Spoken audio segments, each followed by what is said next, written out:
Hello everyone, welcome to net chemistry. So आज के इस वीडियो में हम स्टडी करने वाले हैं क्लेडन का चैप्टर नंबर 27, जो कि आपका sulphur, silicon, phosphorus based compound. ठीक है, तो अगर आप प्रीवियस ईयर क्वेश्चन देखे होंगे सेशन नेट का, गेट का या फिर IIT एग्जाम का, तो आपको समझ में आएगा कि सल्फर बेस्ड रिएजेंट वहाँ पे सल्फर, सिलिकॉन या फॉस्फोरस बेस्ड रिएजेंट आपको वहाँ पे देखने को मिल गए होंगे। ठीक है, मिला ही होगा। तो इसलिए ये काफ़ी इंपॉर्टेंट है ये चैप्टर कि हम इनके कॉन्सेप्ट को जानना कि कैसे इनको हम एप्लीकेशन मतलब इनका एप्लीकेशन कैसे हम क्वेश्चंस में करेंगे, इसलिए इनके बारे में स्टडी करना बहुत इंपॉर्टेंट है। ठीक है, तो स्टार्ट करते हैं। देखो क्या आपका सल्फर, सिलिकॉन और फॉस्फोरस जो है वो आपका मेन ब्लॉक एलिमेंट है। ठीक है, लाई कहाँ पे ये करता है, तो कार्बन, नाइट्रोजन और ऑक्सीजन की बात करें तो कार्बन के जस्ट नीचे आपका सिलिकॉन है, नाइट्रोजन के फॉस्फोरस एंड यहाँ पे सल्फर पाए जाते हैं। ठीक है, ये जो है अगर इनकी इलेक्ट्रोनेगेटिविटी की बात करें, ठीक है, तो जो कार्बन है उनकी इलेक्ट्रोनेगेटिविटी कार्बन की आपकी होती है 2.5 के अराउंड, 2.5 होती है, इसकी 3.5। वही अगर सिलिकॉन की बात करें तो इसका इलेक्ट्रोनेगेटिविटी 1.8 होती है, इसकी 2.1 होती है एंड इसकी होती है 2.5। यानी कार्बन और सल्फर की इलेक्ट्रोनेगेटिविटी क्या है, इक्वल होती है। ठीक है, अगर हम बात करें हमारे फर्स्ट रो एलिमेंट की और सेकेंड रो एलिमेंट की, तो जो फर्स्ट रो एलिमेंट है ये जो बॉन्ड बनाते हैं ये कम मतलब इनका जो लेस नंबर ऑफ बॉन्ड बनाते हैं, एंड जो ये वाले एलिमेंट्स हैं सेकेंड रो के एलिमेंट्स, इन नंबर ऑफ बॉन्ड्स ज़्यादा बनाते हैं। Formed more number of bond due to more orbital.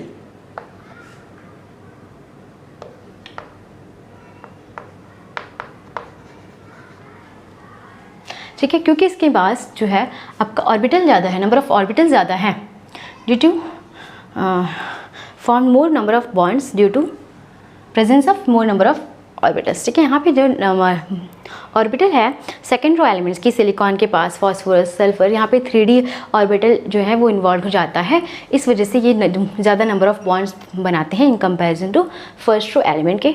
ठीक है, इसके बाद अगर हम बात करें, अगर कंपेयर करें कार्बन सल्फर और कार्बन ऑक्सीजन के बॉन्ड स्ट्रेंथ की, तो क्या होता है,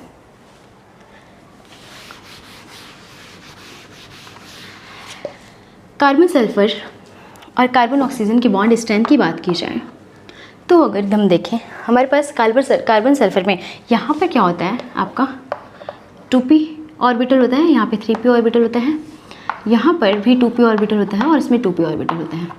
तो जो ऑर्बिटल की ओवरलैपिंग होती है, जो स्ट्रेंथ होता है बॉन्ड का स्ट्रेंथ जनरली हम लोग किससे देखते हैं कि ओवरलैपिंग, जितना बेटर ओवरलैपिंग होगा उतना ही स्टेबल आपका बॉन्ड होगा।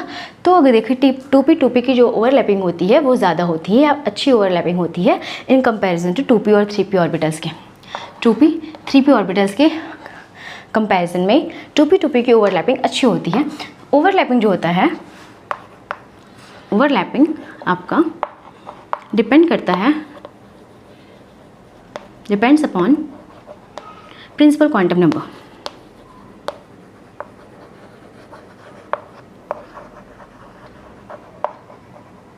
प्रिंसिपल क्वांटम नंबर के n की वैल्यू के। ठीक है, n की वैल्यू ये है, n की वैल्यू ये है, n की वैल्यू।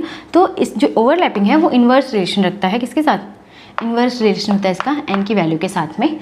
तो क्या होता है, जितना कम आपका प्रिंसिपल क्वांटम नंबर होगा उतना ही अच्छा ओवरलैपिंग होगा, इसलिए 2p और 2p का इंटरेक्शन ओवरलैपिंग ज़्यादा बेहतर होता है, ज़्यादा बेटर होता है, और इसका बॉन्ड जो है मोर स्टेबल होता है, मोर स्टेबल। और ये आपका लेस स्टेबल। ठीक है, अब इसका यूज़ कहाँ पे होगा, तो जब भी किसी रिएक्शन में आपको कार्बन ऑक्सीजन का बॉन्ड भी गिवन होगा, कार्बन सल्फर का भी बॉन्ड गिवन होगा, कोई ऐसा रिएजेंट होगा जो कि इन दोनों की बॉन्ड को ब्रेक कराने वाला होगा, तो क्या होगा, ये हम कौन सा बॉन्ड ब्रेक कराएंगे, तो पहले हम कार्बन सल्फर का बॉन्ड ब्रेक कराएंगे, क्योंकि इसका बॉन्ड ईजिली ब्रेक हो जाता है।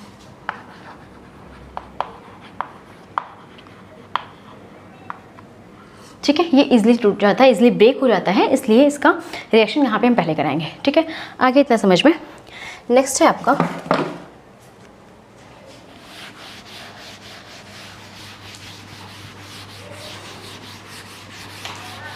अगर हम कंपेयर करें अगर हम अल्कोहल अल्कोहल और थायोल की एसिडिटी को कंपेयर करें, ठीक है, इनकी एसिडिटी को कंपेयर करें, अल्कोहल आपका हो जाएगा और थायोल क्या हो जाएगा, ठीक है। इनकी एसिडिटी को कंपेयर करें तो क्या होगा, कौन सा ज़्यादा एसिडिक होगा। तो देखो एसिड क्या होता है, एसिड वो होता है कि जो अपना H+ जो है इजीली रिमूव कर दे, H+ को इजीली रिमूव कर दे, ठीक है। या फिर और क्या हो सकता है, एसिडिटी कैसे हम देखते हैं। तो अगर इसका हम कंजुगेट बेस फॉर्म करें RS- और इसका कंजुगेट बेस फॉर्म करें RO-, ठीक है, तो होता क्या है कि देखो RO- इसका आपका कंजुगेट बेस है, ये कंजुगेट बेस है, इसका ये भी क्या है आपका कंजुगेट बेस है। तो होगा क्या यहाँ पे, एसिडिटी का आप वो लिखो डेफिनेशन, एसिडिटी का डेफिनेशन लिखो, क्या हो जाएगा, मोर स्टेबलाइज्ड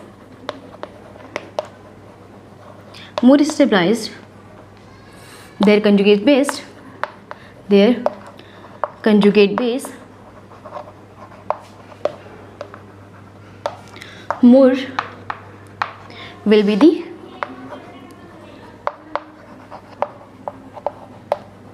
acidity, ठीक है। यानी जितना ज़्यादा स्टेबल आपका कंजुगेट बेस होगा उतना ज़्यादा एसिडिक कंपाउंड होगा, ठीक है। तो अब इन दोनों में से पता कैसे करेंगे कौन सा हमारा ज़्यादा स्टेबल हो रहा है। तो देखो सल्फ़र का जो साइज होता है, सल्फ़र का साइज़ बड़ा होता है इन कंपैरिजन टू ऑक्सीजन की साइज से, ठीक है। ये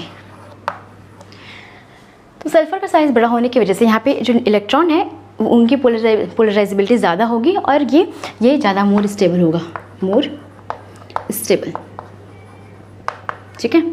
ये लेस स्टेबल होगा। तो जिसकी कंजुगेट बेस जो है ज़्यादा स्टेबल है तो ये आपको मोर एसिडिक हो जाएगा, ठीक है, ये मोर एसिडिक हो जाएगा, मोर एसिडिक। अब तो ये एसिडिटी की बात होगी। इसके बाद आता है कि जो हमारा कंजुगेट बेस है RS- सल्फर एनायन या फिर यहाँ पे ऑक्सीजन जो एनायन है, इन दोनों की बात करें तो इनकी न्यूक्लियोफिलिसिटी की बात करें, न्यूक्लियोफिलिसिटी की, तो कौन सा हमारा कंपाउंड, कौन सा रिएजेंट जो है वो ज़्यादा न्यूक्लियोफाइल है, ठीक है। तो अगर न्यूक्लियोफिलिसिटी को हम चेक करने के लिए देखते हैं कि उनकी इलेक्ट्रॉन, जिस भी एलिमेंट पे नेगेटिव चार्ज है उसकी हम इलेक्ट्रोनेगेटिविटी को चेक करेंगे। अगर इलेक्ट्रोनेगेटिविटी ज़्यादा है तो क्या है मतलब इसका, जिस भी एलिमेंट का इलेक्ट्रोनेगेटिविटी ज़्यादा है तो वो अपने इलेक्ट्रॉन को डोनेट ईजिली नहीं करेगा, ठीक है, इलेक्ट्रॉन देना नहीं चाहेगा। तो क्या हो जाएगा, जैसे ऑक्सीजन है, यहाँ पर ऑक्सीजन की इलेक्ट्रोनेगेटिविटी ज़्यादा होती है ना, ज़्यादा होती है सल्फ़र से। क्योंकि ऑक्सीजन की इलेक्ट्रोनेगेटिविटी ज़्यादा है तो ये इसके ऊपर जो भी चार्ज है वो चार्ज ईजिली देना नहीं चाहेगा, जबकि सल्फ़र जो है अपना इलेक्ट्रॉन ईजिली डोनेट कर देगा। और न्यूक्लियोफाइल क्या होता है, यही तो होता है कि जो भी इलेक्ट्रॉन को ईजिली डोनेट करना ही न्यूक्लियोफाइल कहलाता है। तो यहाँ पे जो सल्फ़र है वो ईजिली अपना इलेक्ट्रॉन दे रहा है, इसलिए गुड न्यूक्लियोफाइल हो जाएगा, गुड न्यूक्लियोफाइल। इसका एप्लीकेशन हम कहाँ पे करेंगे, तो कभी भी अगर आपको ये आपका गुड न्यूक्लियोफाइल होगा। कभी भी अगर आपको क्वेश्चन में दे दिया जाए ये दोनों ही रिएजेंट अगर वहाँ प्रेजेंट हो तो सबसे पहले आप रिएक्शन किससे कराओगे, सल्फ़र से। सल्फ़र वाला जो रिएजेंट होगा वो पहले अटैक करेगा एज अ न्यूक्लियोफाइल, ठीक है। फिर इसके बाद आते हैं कि न्यूक्लियोफिलिसिटी तो हो गई, ठीक है। इसमें से हार्ड और सॉफ्ट न्यूक्लियोफाइल कौन सा है, हार्ड न्यूक्लियोफाइल कौन सा है और सॉफ्ट न्यूक्लियोफाइल कौन सा है। इनका यूज़ जो है वो कब होता है, जब अगर हम रिएक्शन इन दोनों ही रिएजेंट का रिएक्शन अगर हमें कराना हो alpha beta unsaturated carbonyl compound से, तो यहाँ पर हमें सोचना पड़ता है कि इसका रिएजेंट कौन सा रिएजेंट किस सेंटर पे अटैक करेगा। क्योंकि alpha beta unsaturated carbonyl compound जो है यहाँ पे दो सेंटर है इलेक्ट्रॉन डेफिशिएंट, एक ये और एक ये, ठीक है। तो ये दोनों जो सेंटर हैं इलेक्ट्रॉन डेफिशिएंट है। तो अब एक बार में किसी एक सेंटर पे कौन सा रिएजेंट किस सेंटर पे रिएक्ट करेगा उसको हम देखते हैं किससे, हार्ड एंड सॉफ्ट से, HSAB प्रिंसिपल से, hard soft acid base. HSAB principle में क्या होता है आपका कि हार्ड का इंटरेक्शन अच्छा होता है और सॉफ्ट का इंटरेक्शन अच्छा होता है। हार्ड एंड सॉफ्ट का इंटरेक्शन अच्छा नहीं होता है, तो कभी भी हमें बॉन्ड बनाना होगा तो हार्ड का ही बॉन्ड बनाते हैं या फिर सॉफ्ट का इंटरेक्शन से बॉन्ड फॉर्म करते हैं, ठीक है। आगे इतना समझ में। अगर हमें देखना हो कि हार्ड क्या है और सॉफ्ट क्या है, हार्ड सॉफ्ट को अगर हमें देखना होगा तो क्या हमें होगा, हार्ड से क्या आ जाएगा, हाई, हार्ड से H फॉर हार्ड, HF और हाई इलेक्ट्रोनेगेटिविटी। जिस भी एलिमेंट का, जिस भी कंपाउंड का इलेक्ट्रोनेगेटिविटी, जिस भी एलिमेंट की इलेक्ट्रोनेगेटिविटी ज़्यादा होगी वो कैसा होगा, हार्ड होगा आपका। और स्मॉल साइज, ठीक है। और यहाँ पे क्या होना चाहिए आपका, लो इलेक्ट्रोनेगेटिविटी एंड लार्ज साइज, ठीक है। स्मॉल साइज इसका है हाई इलेक्ट्रोनेगेटिविटी, स्मॉल साइज, लो इलेक्ट्रोनेगेटिविटी, लार्ज साइज, ठीक है। तो यहाँ से आपको समझ में आ गया होगा कि जो आपका ऑक्सीजन है, ऑक्सीजन, क्योंकि ऑक्सीजन की इलेक्ट्रोनेगेटिविटी ज़्यादा होती है तो यहाँ पे ये जो है वो कैसे बिहेव करेगा, एज अ हार्ड न्यूक्लियोफाइल, और ये बिहेव करेगा एज अ सॉफ्ट न्यूक्लियोफाइल। बस, तो यहाँ से आपको समझ में आ ही क्या होगा कि कहाँ पे कौन सा रिएक्शन होगा। देखो ये जो सेंटर है अल्फा बीटा कार्बोनिल कंपाउंड में, यहाँ पे एच या फिर कोई भी, ये जो सेंटर है ये होता है सॉफ्ट सेंटर, ये होता है हार्ड सेंटर। तो बस सिंपल सा है कि RO माइनस जो है कि हार्ड न्यूक्लियोफाइल है वो अटैक करेगा इस सेंटर पे, यहाँ से जो रिएजेंट बन जाएगा, सॉरी यहाँ से जो प्रोडक्ट बन के आएगा O माइनस, ठीक है। और ये जो है आपका ये क्या है, सॉफ्ट, और कहाँ पे अटैक करेगा, सॉफ्ट सेंटर पे। तो बस ये अटैक यहाँ किया, ये यहाँ इधर हो गया। जब वापस से आएगा तो क्या हो जाएगा आपका, यहाँ से बन जाएगा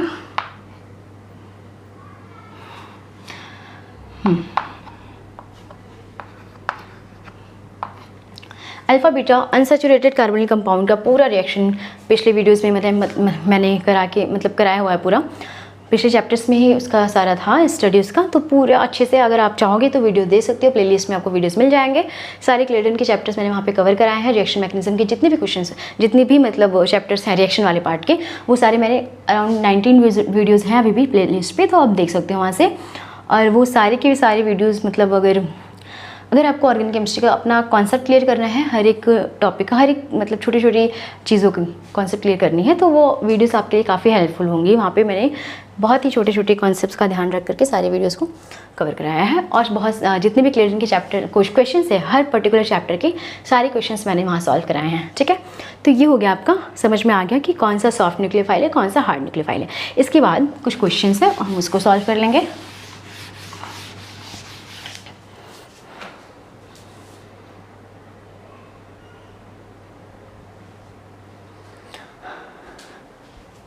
तो ये दो क्वेश्चंस है। इस क्वेश्चन को सॉल्व करने के पहले हम एक रिएक्शन देख लेते हैं। देखो, अगर हम डाइसल्फाइड का रिएक्शन कराते हैं सल्फ्यूरिल क्लोराइड से, R2S2 डाइसल्फाइड का रिएक्शन सल्फ्यूरिल क्लोराइड से कराते हैं तो हमारा क्या फॉर्म होता है, यहाँ पे देखते हैं। देखो, ये है आपका सल्फर डाइसल्फाइड, इसका रिएक्शन में कराना है सल्फ्यूरिल क्लोराइड से। तो क्या होगा, सल्फ़र के पास क्या है, लोन पेयर, ठीक है। ये यहाँ पे ये वाला सल्फ़र है, इसके पास नेगेटिव क्या लिविंग ग्रुप भी लगा हुआ है, इलेक्ट्रोनेगेटिव एटम भी लगा हुआ है। तो इलेक्ट्रॉन डेफिशिएंट यहाँ पर ये अटैक करेगा, ये इधर, जैसे ही ये वापस आएगा ये यहाँ से Cl माइनस निकल जाएगा, ठीक है। तो क्या होगा आपका, देखो क्या फॉर्म होगा, Cl माइनस यहाँ से निकल गया, R ऐसे है, फिर ये वाला सल्फर, नेक्स्ट सल्फर जिससे हो गया पॉजिटिव चार्ज, क्योंकि ये अपना इलेक्ट्रॉन इसको डोनेट किया, मतलब इलेक्ट्रॉन इसको दे दिया, तो इस पर आ गया पॉजिटिव चार्ज। इस पॉजिटिव चार्ज वाले सल्फर से जुड़ा हुआ है सल्फर, जिसके पास है 2 ऑक्सीजन 1 क्लोरीन, एंड इसके पास लगा हुआ है R, ठीक है। नेक्स्ट स्टेप में जो Cl माइनस यहाँ से निकला, वो Cl माइनस क्या करेगा, अटैक करेगा आपका इस वाले कार्बन पे, इस वाले सल्फर पे, सॉरी कार्बन नहीं सल्फर पे, ठीक है। और ये इस पर अटैक किया, जैसे ही ये इस पर अटैक करेगा यहाँ से ये बॉन्ड ब्रेक हो जाएगा, ठीक है। क्या हो जाएगा, यहाँ से बॉन्ड ब्रेक करने के बाद आपका बन जाएगा सल्फ़र, ये यहाँ से इस सल्फ़र से जुड़ गया Cl, इसके पास R पहले से लगा हुआ है, यहाँ पे पॉजिटिव चार्ज। देखो कि ये Cl माइनस अटैक किया इस पर, अगर Cl माइनस अटैक करता और ये बॉन्ड ब्रेक नहीं होता तो ये नेगेटिव चार्ज, ये पॉजिटिव चार्ज न्यूट्रलाइज हो जाता।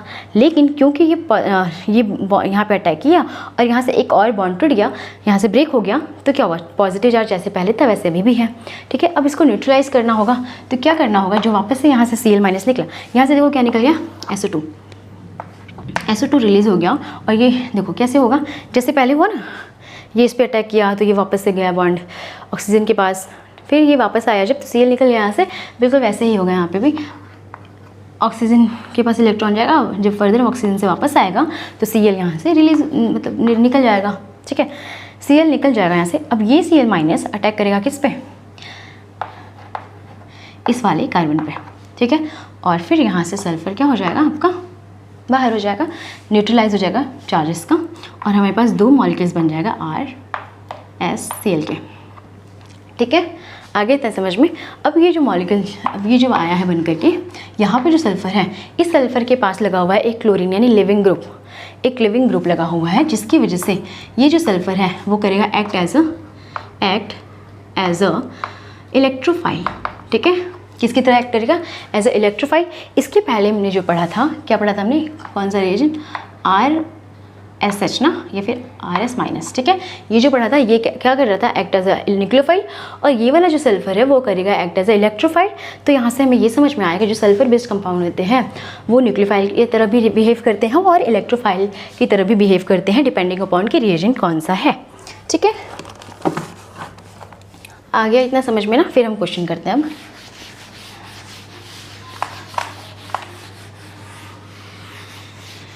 आप ना ये भी एक पॉइंट लिख लो यहाँ पे, sulphur compound act as both nucleophile as well as electrophile, ठीक है। इस पॉइंट को नोट कर लेना।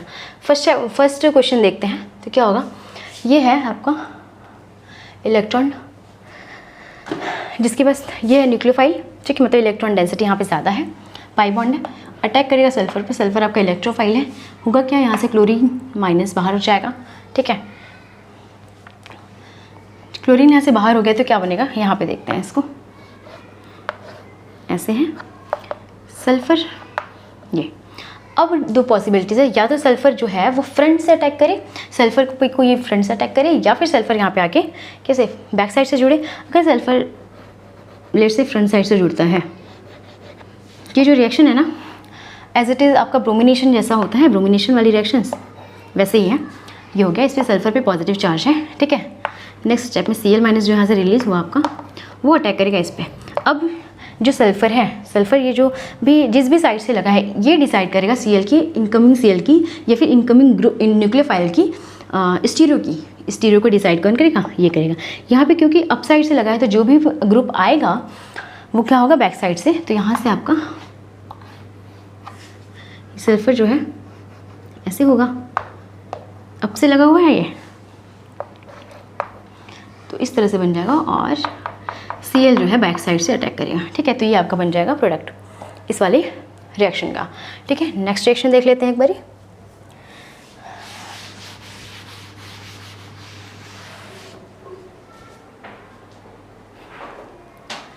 ये वाला, ठीक है। यहाँ पर देखो जिंक है, जिंक क्या है, एक मेटल है, मेटल है। मेटल की टेंडेंसी क्या होती है, मेटल की टेंडेंसी ये होती है कि वो अपना इलेक्ट्रॉन जो है वो इजीली डोनेट कर देता है। तो मेटल यहाँ से क्या करेगा, क्लोरीन को अपना इलेक्ट्रॉन दे देगा। क्लोरीन क्या करता है, इलेक्ट्रॉन इजीली ले सकता है, तो क्लोरीन को इलेक्ट्रॉन देगा और फिर ये यहाँ से निकल जाएगा। ये क्या है, इसको हम बोलते हैं टोसाइल ग्रुप, इस पूरे को बोलते हैं TS, टोसाइल ग्रुप, TSCl, ठीक है। तो क्या होगा, ये अटैक करेगा इसके ऊपर, जिंक क्योंकि मेटल है तो इलेक्ट्रॉन अपना दे देगा क्लोरीन को, क्लोरीन ये यहाँ से आपको बन जाएगा, सॉरी क्या मिल जाएगा आपको, ये पूरा ग्रुप ऐसे का ऐसे ही रहेगा सल्फ़र, और जैसे ही ये इस पर अटैक करेगा ये बॉन्ड यहाँ शिफ्ट हो जाएगा, तो एक ऑक्सीजन ऐसे, एक ऑक्सीजन पे नेगेटिव चार्ज, ठीक है। अब हमारे पास क्या है, ये वाला रिएजेंट, ये वाला रिएजेंट है, तो बताओ, ठीक है। तो अब आती है बात कि जो है ऑक्सीजन यहाँ पे अटैक करेगा या सल्फ़र यहाँ अटैक करेगा। तो हमने अभी मतलब पहले मैंने पढ़ा, इस पूरी वीडियो में स्टार्टिंग में हमने पढ़ा कि जो ऑक्सीजन है वो ईजिली अपना इलेक्ट्रॉन डोनेट नहीं करता है, जबकि सल्फ़र जो है ये डोनेट करता है। तो ये बॉन्ड यहाँ से ये शिफ्ट होगा और फिर सल्फ़र के पास ये सल्फ़र जो है अटैक करेगा। अब बात आता है कि ये सल्फ़र का अटैक होगा कहाँ पर, इस पोजिशन पर होगा या फिर इस पोजिशन पर, ठीक है। ये SN1 रिएक्शन देगा या फिर SN2 रिएक्शन देगा। तो देखो SN1 में क्या होता है, सबसे पहले कार्बोकेटाइन का फॉर्मेशन होता है। अगर हम यहाँ से कार्बोकेटाइन बना दें, अगर हम यहाँ से इस तरह से Br को यहाँ से निकाल के कार्बोकेटाइन का फॉर्मेशन कर दें, ठीक है, अगर कर देते हैं तो ये टर्शरी कार्बोकेटाइन है, स्टेबल तो है।